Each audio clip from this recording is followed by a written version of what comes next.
이 이야기는 병원에서 절대 꺼내지 않는 이야기입니다. 왜냐하면 그들은 이것으로 막대한 돈을 벌어왔기 때문입니다. 안녕하세요.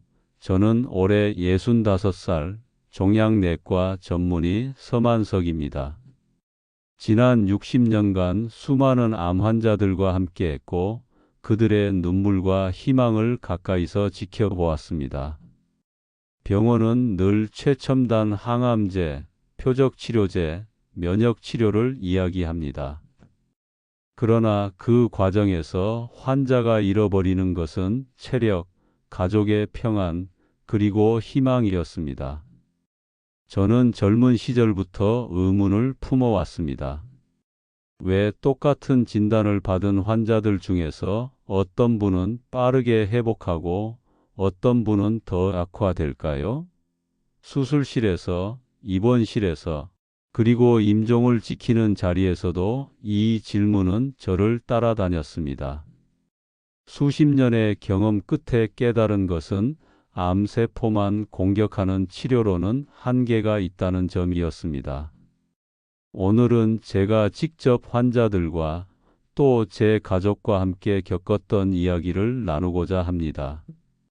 단순히 암세포만을 겨냥하는 치료가 아니라 암이 자라나는 환경을 바꾸었을 때 벌어진 놀라운 변화에 대해 들려드리겠습니다. 병원에서는 절대 알려주지 않는 이야기, 그러나 반드시 여러분이 아셔야 할 진실입니다. 이 이야기가 도움이 되신다면 구독과 좋아요, 그리고 댓글에 건강도움이라고 남겨주세요. 여러분의 건강한 노후를 응원합니다. 그리고 지금 이 영상을 보는 요즘 가장 걱정되는 건강 고민이 무엇인가요? 댓글에 남겨주시면 제가 직접 답글로 친절히 도와드리겠습니다. 암을 단순히 세포 덩어리라고 생각하기 쉽습니다. 하지만 현대 종양학 연구에 따르면 암세포 자체보다 중요한 것은 그것이 자라는 환경입니다. 1889년 영국의 병리학자 스티븐 페짓은 시드 앤 소일 이론을 발표했습니다. 암세포는 씨앗이고 우리 몸은 토양이라는 이론입니다. 씨앗이 뿌리 내리는 것은 토양이 허락할 때만 가능하다는 것이죠. 2020년 미국 국립암연구소의 보고서에 따르면 암 환자의 90% 이상이 체내 pH 6.5 이하의 산성 상태였으며 이는 암 전이와 직결된다는 결과가 나왔습니다. 산성 환경은 마치 산성비가 내린 토양과 같습니다.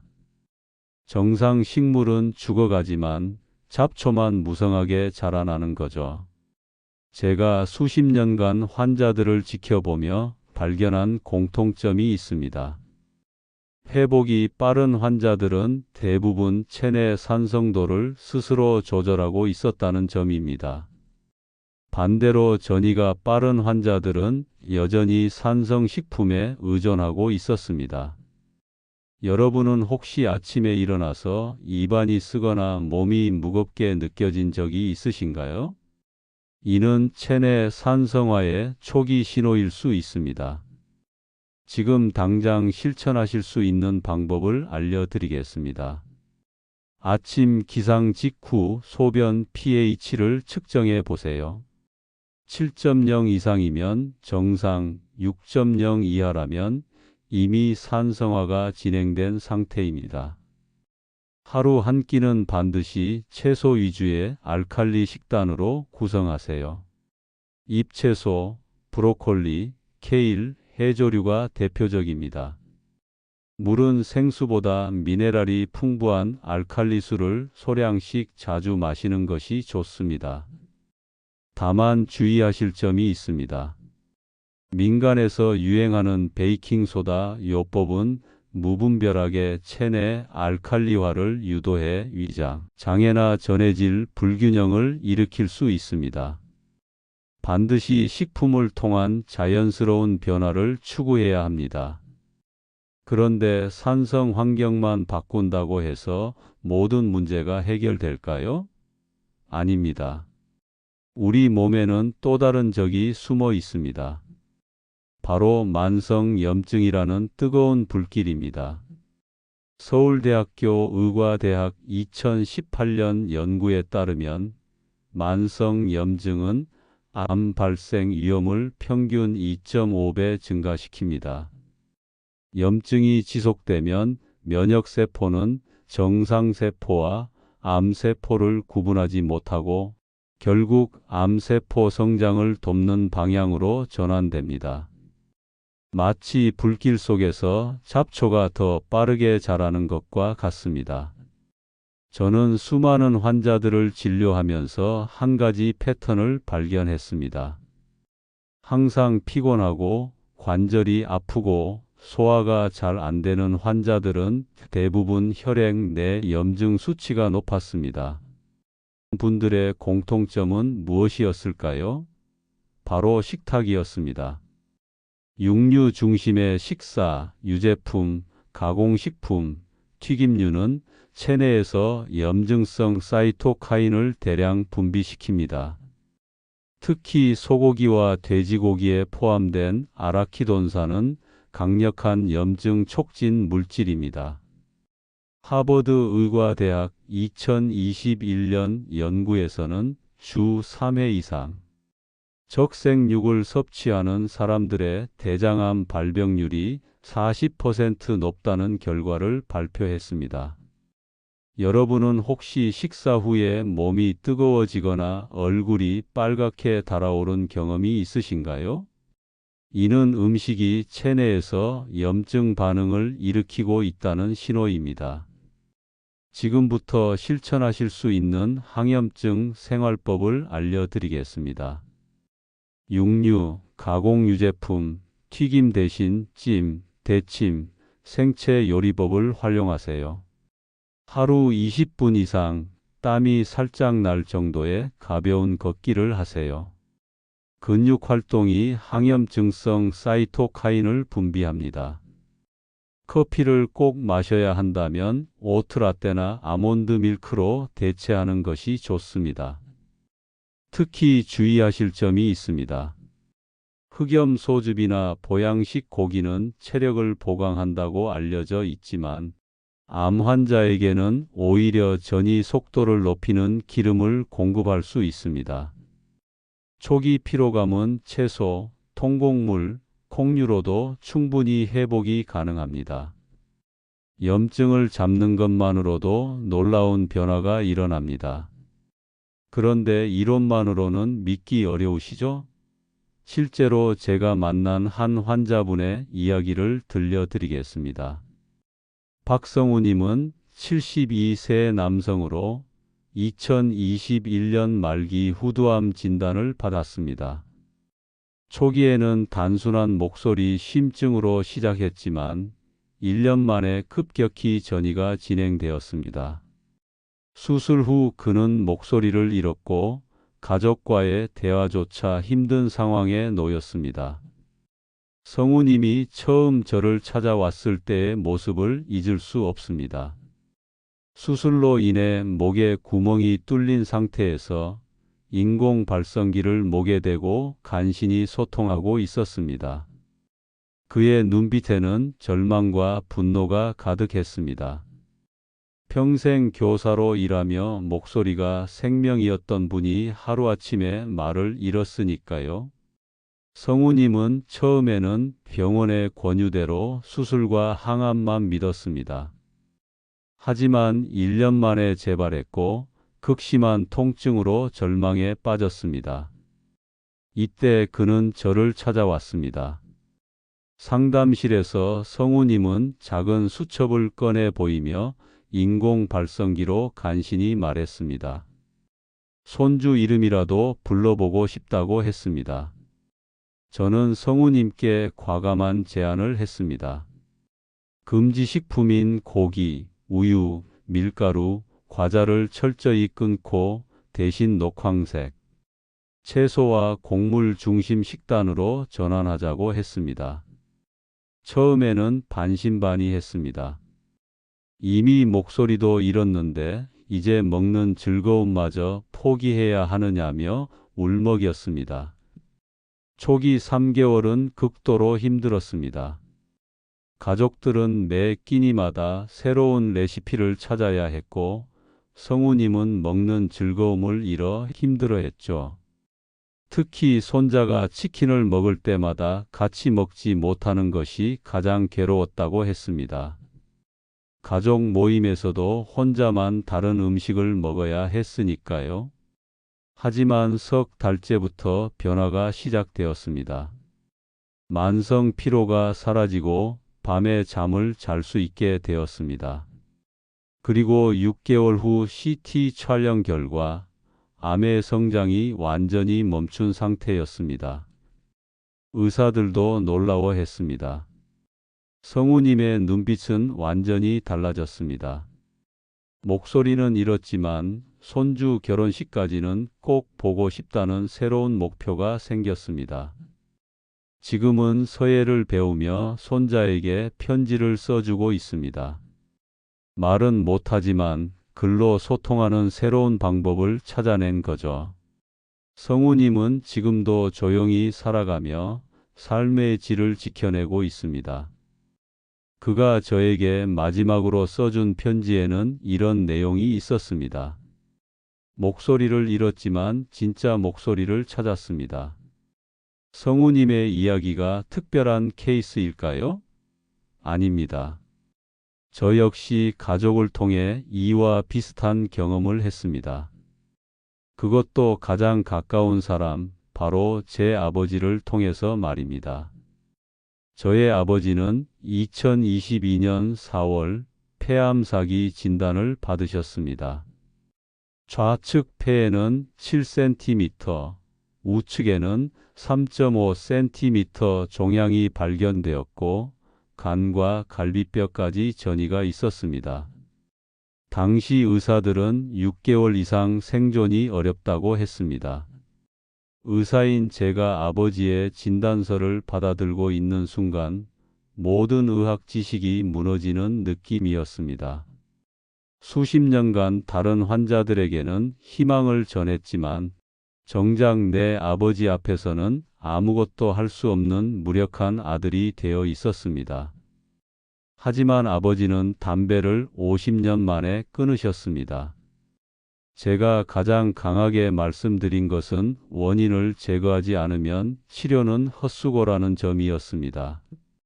이후 아버지는 고기, 빵, 믹스커피를 모두 끊고 오직 채소와 곡물, 보충제만 드셨습니다. 처음 2개월은 정말 힘들었습니다. 아버지는 평생 고기를 좋아하셨는데 갑자기 모든 것을 포기해야 했으니까요. 특히 어머니가 만들어 주시는 갈비찜을 못 드시는 것이 가장 힘들어 하셨습니다. 가족 식사 시간마다 혼자 다른 음식을 드셔야 했거든요. 하지만 3개월 후부터 놀라운 변화가 시작되었습니다. 만성 기침이 멈추고 숨쉬기가 편해졌습니다. 5개월 뒤 CT 검사에서 종양이 눈에 띄게 줄어 있었고 1년 후에는 흔적조차 사라졌습니다. 가장 놀라운 것은 아버지의 마음가짐 변화였습니다. 진단 초기에는 이제 끝났다며 포기하셨지만 점차 손자 대학 졸업까지는 봐야겠다는 목표가 생겼습니다. 지금은 증손자 얼굴까지 보고 싶다며 농담을 하실 정도입니다. 현재 87세이신 아버지는 골프 라운딩을 다니며 활기찬 삶을 살고 계십니다. 일주일에 2번은 산을 오르시고 텃밭에서 직접 채소를 기르며 지내십니다. 간혹 지인들이 이제는 좀 고기도 드시라고 하면 아버지는 이렇게 대답하십니다. 고기는 건강할 때 먹는 거야. 나는 이미 내 몸이 무엇을 원하는지 알고 있어. 아버지는 늘 이렇게 말씀하십니다. 치료는 의사가 도와줬지만 병을 이긴 건 내 마음과 가족이야. 저는 이 말이야말로 진짜 의학의 핵심이라고 생각합니다. 그런데 이런 변화가 정말 음식 때문일까요? 과학적 근거는 무엇일까요? 마지막으로 현대의학이 밝혀낸 놀라운 사실들을 정리해 드리겠습니다. 후성유전학이라는 분야를 들어보셨나요? 2023년 스탠포드 대학교 연구진은 놀라운 사실을 발견했습니다. 우리가 먹는 음식이 암 억제 유전자의 활성화를 직접 조절한다는 것입니다.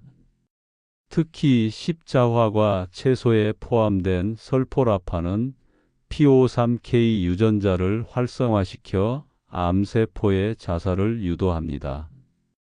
반대로 가공육에 포함된 니트로사민은 P53K 유전자를 억제하고 NK-카파비 유전자를 활성화시켜 암세포 증식을 촉진합니다. 이는 단순히 영양소의 문제가 아니라 유전자 발현 자체를 바꾸는 강력한 변화입니다. 제가 60년간 환자들을 지켜보며 확신하게 된 것은 음식이 약보다 강하다는 점입니다.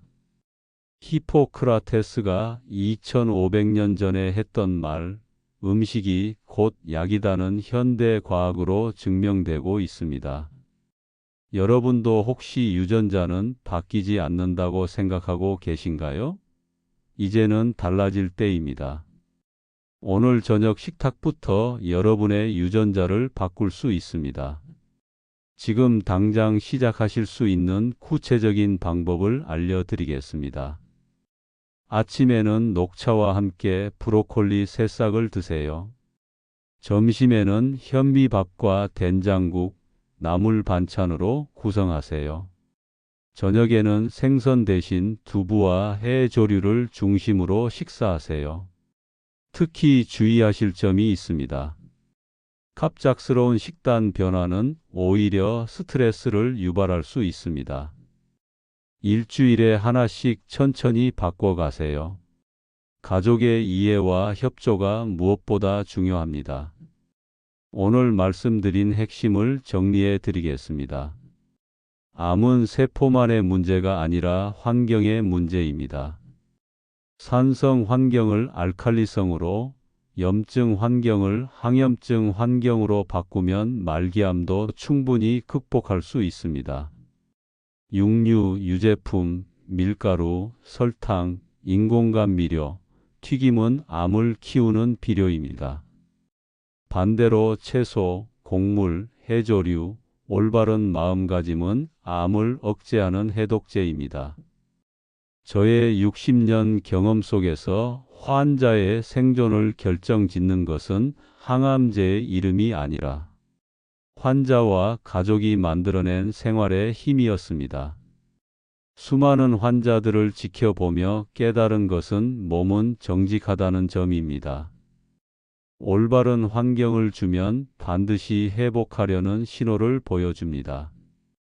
암을 두려움으로만 대하지 마십시오. 암은 우리 몸이 보내는 마지막 경고 신호입니다. 지금까지의 생활 방식을 바꿔라는 간절한 메시지인 거죠. 이 신호를 제대로 읽고 응답한다면 암은 더 이상 적이 아니라 새로운 삶으로 이끄는 안내자가 될 수 있습니다. 박성우님은 목소리를 잃었지만 진짜 목소리를 찾았다고 했습니다. 제 아버지는 죽음을 각오했지만 진짜 삶을 얻었다고 하셨습니다. 여러분도 작은 변화를 통해 새로운 인생을 시작하실 수 있습니다. 마지막으로 제가 평생 환자들에게 했던 말씀을 전해드립니다. 병원에서는 병을 고치지만 진짜 건강은 여러분의 부엌에서 시작됩니다. 의사는 길을 안내할 뿐이고 실제로 걷는 것은 여러분 자신입니다. 포기하지 마세요. 여러분의 몸은 여러분이 생각하는 것보다 훨씬 강하고 지혜롭습니다. 내일 저녁부터 작은 습관 하나만 바꿔보세요. 그 변화가 여러분의 노후 건강을 완전히 달라지게 할 수 있습니다.